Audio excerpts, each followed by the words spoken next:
Oath and Honor is a memoir portraying the courageous journey of Congresswoman Liz Cheney as she confronts the challenges posed to American democracy. It vividly recounts her battles against efforts to undermine democratic principles, particularly in the aftermath of the January 6th insurgency and during her vocal opposition to former President Donald Trump. The book offers a raw and intimate portrayal of Cheney's experiences, from her upbringing as the daughter of former Vice President Dick Cheney to her career in the State Department and the House of Representatives. It details her unwavering commitment to truth and integrity despite facing backlash and attacks from within her own party. Through personal anecdotes and reflections, Cheney steers through the challenges of Washington politics, highlighting the corrosive effects of partisanship and the importance of standing up for one's principles. She stresses the need for citizens to engage in defending democracy and actively protecting its core values. The aftermath of Trump's election loss. In the opening chapters, Liz Cheney, a Republican member of Congress, provides a detailed account of the aftermath of the 2020 presidential election, mainly focusing on the actions and reactions of Donald Trump and his allies. The excerpt begins with Cheney recounting conversations with House Republican leader Kevin McCarthy immediately following the election, where Trump's initial refusal to accept defeat is highlighted through his tweets and claims of voter fraud.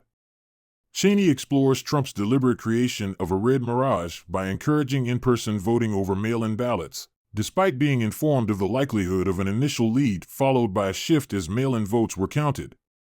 She exposes Trump's false claims of widespread fraud, including his assertions about ballot dumps, which were known to be routine aspects of the vote-counting process. Cheney discusses the growing concern among Republicans as Trump and his allies refuse to accept the election outcome, with some suggesting unprecedented actions such as having state legislatures appoint electors regardless of the popular vote. She highlights the dissonance between Trump's public assertions and the private acknowledgments by his campaign leadership that he had lost. The narrative then shifts to the surreal press conference held by Trump's lawyer, Rudy Giuliani, at Four Seasons Total Landscaping, a seemingly inappropriate location, coinciding with the announcement of Joe Biden's victory. Cheney expresses her disbelief at the spectacle and reflects on the fall from grace of Giuliani, who was once celebrated for his leadership during 9/11. Furthermore, Cheney discusses Trump's concerning personnel changes at the Pentagon following his election loss, including the firing of Secretary of Defense Mark Esper and the appointment of inexperienced loyalists to key positions. She underscores the potential risks associated with such moves during a presidential transition period and raises questions about Trump's intentions regarding the peaceful power transfer to Joe Biden. Battle for Truth in the GOP. Cheney begins by recounting internal party dynamics, including rumors of challenges to the House Republican leadership. She reflects on her interactions with the Freedom Caucus and her decision not to join due to concerns about their approach to voting discipline and their hypersensitivity to criticism of former President Donald Trump. She goes into a deep analysis of the post-election period, marked by Trump's firing of Chris Krebs, the director of the Cybersecurity and Infrastructure Security Agency, who had affirmed the integrity of the election. Cheney describes the press conference held by Trump's legal team, led by Rudy Giuliani and Sidney Powell, where baseless claims of widespread voter fraud were made. Despite lacking evidence, these claims were embraced by many Americans, leading to widespread belief and false narratives about the election. Cheney outlines her response to these events, issuing a statement calling Trump to either produce evidence of fraud or respect the electoral process. Despite internal agreement between the Trump campaign and the White House regarding the lack of evidence, Cheney faces backlash from constituents and party members who accuse her of betraying Trump and Wyoming. She discloses a large spread of conspiracy theories and misinformation, including baseless claims about Chief Justice John Roberts running a child sex trafficking ring. Cheney expresses concern about the erosion of truth and the dangerous consequences of such misinformation, illustrated by Representative Louis Gohmert's threats of violence and attempts to undermine the electoral process. Throughout the chapter, Cheney stresses the importance of upholding the rule of law, respecting the sanctity of elections, and combating disinformation, even when facing backlash from within her party. She portrays herself as standing up for the principles of democracy and constitutional governance in the face of falsehoods and threats to American democracy. The vulnerability of democracy and the necessity of preserving legal norms amid unique trials. Cheney explores the legal battles that ensued following the election, with Trump and his legal team initiating over 60 lawsuits in an attempt to challenge the results. Despite repeated assertions of widespread fraud, courts consistently ruled against Trump due to a lack of evidence, even with Republican-appointed judges rejecting his claims. The narrative also points out the culminating role played by key figures such as former Attorney General Bill Barr, whose statement refuting allegations of election fraud further fueled tensions within the administration.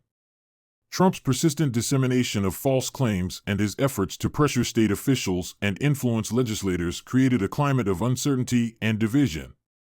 Cheney sheds light on the internal conflicts within the Republican Party as members grappled with whether to support Trump's baseless allegations or uphold the integrity of the electoral process. Despite growing dissent, Trump continued to escalate his rhetoric, refusing to accept the election outcome and endorsing actions that threatened to undermine democratic norms. The narrative reaches its climax with the events leading up to January 6, as Trump's call for supporters to converge on Washington, D.C., raised alarm bells about potential disruptions to the certification of the election results. Cheney recounts tense meetings at the White House, where discussions veered into dangerous territory, suggesting deploying the military to overturn the election. As tensions mounted, Cheney reflected on her efforts to alert Republican leaders to the looming threat of violence and the erratic behavior exhibited by Trump. Despite bipartisan attempts to mitigate the crisis, concerns persisted over the implications of Trump's actions for the future of democracy in America. Commitment to constitutional and democratic values. Despite intra-party pressure, Cheney emphasizes the significance of her role as House Republican Conference Chair during a tumultuous time in American politics, right after the 2020 presidential election. She explains how Donald Trump and his supporters filed many lawsuits claiming fraud in the election, but courts repeatedly rejected these claims. Cheney stresses the duty of elected officials to prioritize the Constitution over everything else, reminding them of the framers' intentions to establish a robust system protecting liberty. As January 6, 2021, approached, Cheney felt it necessary to clarify Congress's role in counting electoral votes. She and others compiled a memo stating that Congress's job was merely to count the votes, not overturn them. There were concerns about potential threats leading up to January 6, including worries that Trump might try extreme measures to stay in power. To counter this, Cheney helped organize a statement from former secretaries of defense affirming the military's non-involvement in election disputes and urging a peaceful transition of power. Cheney then describes a call with House Republicans where she emphasized the constitutional duty to count electoral votes. However, she faced resistance, especially from Kevin McCarthy, who avoided taking a clear stance. New members were pressured to object to the votes despite Cheney and others warning against it. In the Senate, Ted Cruz and others planned to object to electors without evidence of fraud, which Cheney criticized as unconstitutional. She also discusses tragic events, like the deaths of Luke Letlow and Tommy Raskin, and concerns about security on January 6. Despite revelations of Trump's attempts to pressure officials like Georgia's Secretary of State, McCarthy supported objections to electoral votes. Cheney expresses disappointment in his lack of principle. She also mentions interactions with Trump's team and conservative analysts who recognized the seriousness of the situation. Throughout these chapters, Cheney shows her dedication to constitutional principles and democratic norms, even when faced with pressure and disagreement within her party. Exposing Trump's electoral fraud scheme in a detailed account, Liz confidently exposes the deceptive and unlawful strategies concocted by Donald Trump and his allies to overturn the 2020 presidential election results. Starting with Janet Ellis's false claims of dueling slates of electors and Mike Pence's supposed role in rejecting electoral votes, Cheney unveils a concerted effort to subvert the democratic process. Cheney describes how Trump's team, despite lacking evidence, planned to manipulate Pence's position as president of the Senate to disregard certified electoral votes.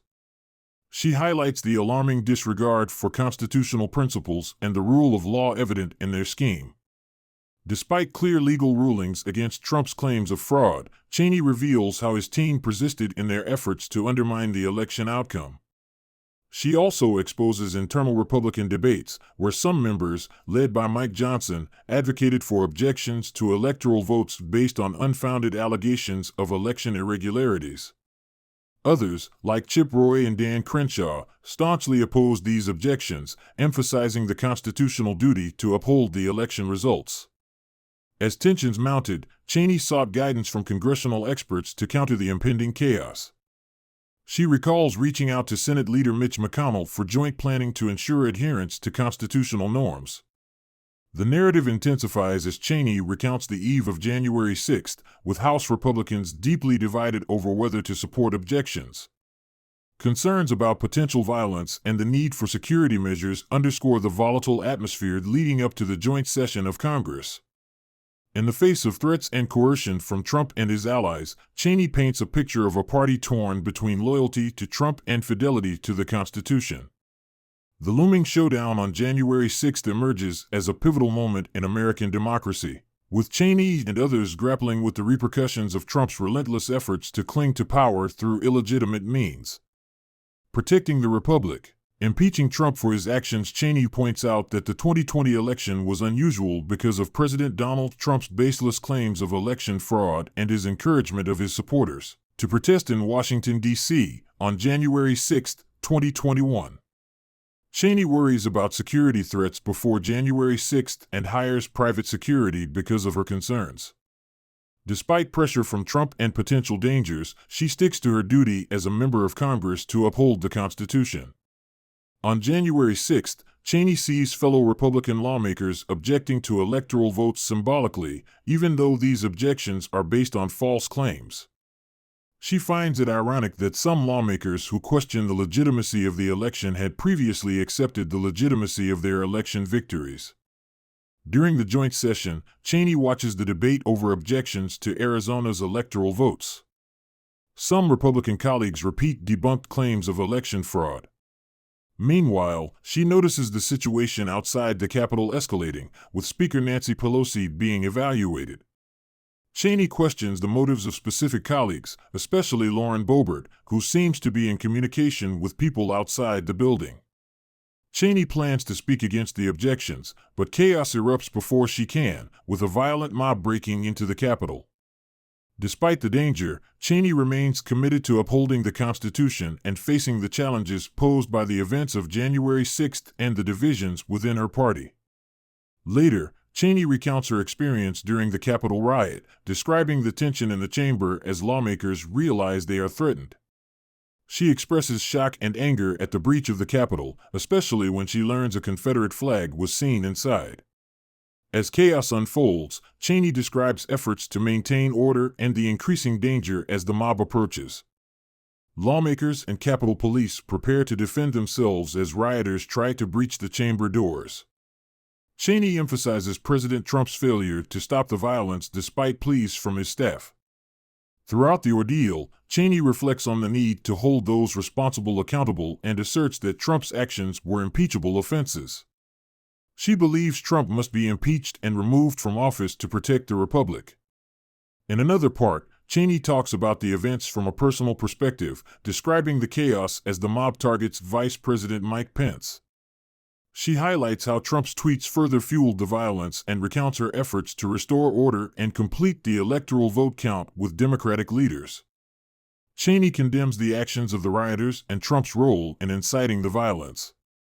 She reflects on bipartisan efforts to reconvene and complete the vote count despite opposition from some Republican colleagues. Cheney also praises the bravery of law enforcement officers and reaffirms her commitment to defending democracy and the rule of law. Final notes in Oath and Honor, Liz Cheney shares a gripping account of the aftermath of the January 6 attack on the Capitol, focusing on the climax events such as congressional reactions, Trump's second impeachment, and the loss of Cheney's leadership position for opposing Trump. Cheney gives us insights into the erosion of political integrity and the systematic attempts by Trump to subvert democracy. Despite her conservative stance, Cheney maintains a balanced narrative supported by evidence and logical arguments. Through her first-hand experiences and clear prose, she highlights the importance of upholding the Constitution and the rule of law. Oath and Honor serves as a significant reminder of the responsibilities of elected officials and the threats to democracy, making it essential reading for individuals across the political spectrum. Despite ideological differences, Cheney's unwavering commitment to principles and integrity shines through, prompting reflection on the qualities needed in political leaders. Ultimately, Oath and Honor serves as a rallying cry for citizens to uphold their constitutional responsibilities and work towards a better future for the nation. It challenges readers to confront the challenges facing American democracy and inspires them to take action in defense of its principles. While the book is inherently political, it transcends partisan lines, offering a message of hope and resilience for readers across the political spectrum. Cheney's clear and engaging writing style and ability to articulate complex issues make the book accessible to a broad audience interested in American politics and the future of democracy.